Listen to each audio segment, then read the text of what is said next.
So mga kaibigan, pagiging libero ni Gemma Galanza sa Alas Pilipinas nakikitang dahilan sa posibleng paghina ng ating national team sa International Volleyball Federation or FIVB. And bago natin yan ipagpatuloy mga kaibigan ko, palike and subscribe po muna and pahit ng notification bell.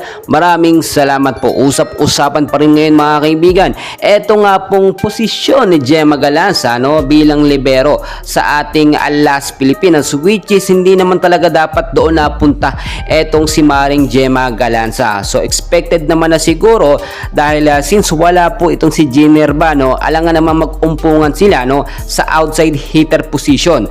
Magaling naman talaga sa floor defense itong si Gemma Galanza, kaya mas okay rin daw siya bilang libero.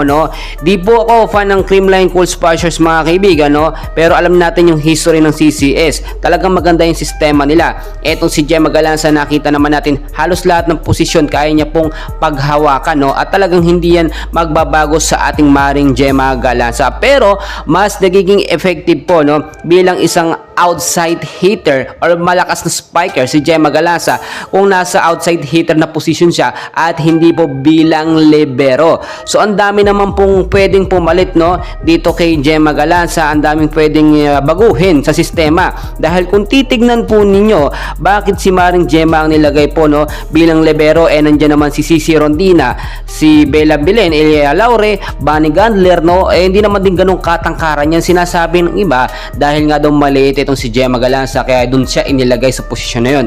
Well, maraming umapila dyan dahil si Cici Rondina mga kaibigan, di hamak naman na medyo mas maliit siya kung ikukumpara nga po kito kay Gemma Galanza. Well, eto pa ang isang reason na ating nakikita. Alam nyo naman na hindi talaga gusto ni Coach De Brito ang mga player po ng Creamline Cool Smashers. Malalakas sa mga CCS player, lalo na mga star player niyan. Kasama na dyan si Gemma Galanza nadar na nga po ng Creamline, which is kung titignan po ninyo, hindi alam ni De Brito ang kalibre na meron nga po kay Gemma Galanza, kaya kung saan-saan na lang na posisyon niya inilalagay itong si Gemma. Well, isa ito sa posibleng maging reason sa paghina nga po ng ating national team. Sa July 5 makakalaban po ng Alas Pilipinas ang koponan po ng Vietnam at kinakailangan dito ang magandang appearance nga po nitong si Gemma Galanza bilang isang opposite hitter. Well mga kaibigan, kung titignan nyo po para sa akin, posible rin hindi talaga maibabad or mabigyan ng mahabang playing time itong si Gemma Galanza dahil libero po ang kanyang gangkapan na posisyon.